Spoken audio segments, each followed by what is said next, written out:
நீதியின் ஆடை போர்த்த வந்தவரின் நீதி ஆடைகளையும் வலுக்கட்டாயமாய் பறித்தது சிலுவை. ஆதாமின் பாவம் அவரை ஆடை அணிய வைத்தது. ஆண்டவரின் புனிதம் ஆடைகளை இழக்க வைக்கிறது. நான் இயேசுவின் ஆடை பேசுகிறேன். ஆடை மானத்தின் அடையாளம். இங்கே இயேசு அவமானத்தை அணிகிறார். புனிதம் ஒன்று பாவத்தை போர்த்துகிறது. வாழும்போது மட்டுமல்ல, வீழும் போதும் 4 பேருக்கு உதவ வேண்டும் என சொல்லாமல் சொல்கிறேன் நான்.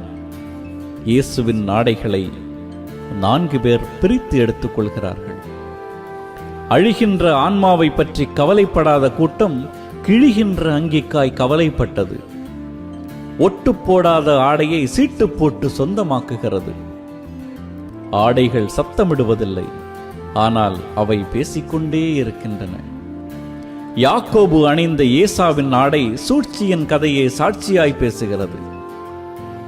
பரிசளித்த பலவர்ண ஆடை பாரபட்சத்தின் கதையை பரபரப்பாய் பேசுகிறது.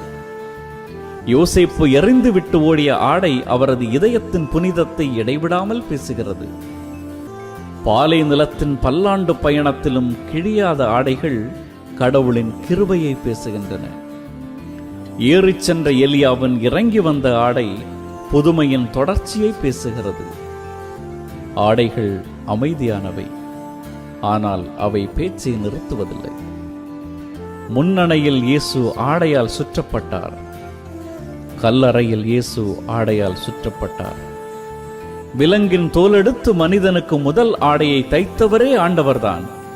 நமக்கான கடைசி ஆடையான நீதியின் ஆடையை அணிவிப்பவரும் அவரே.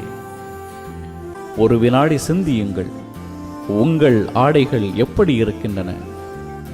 புனிதத்தின் பாதையாகவா, பாவத்தின் பாஷையாகவா?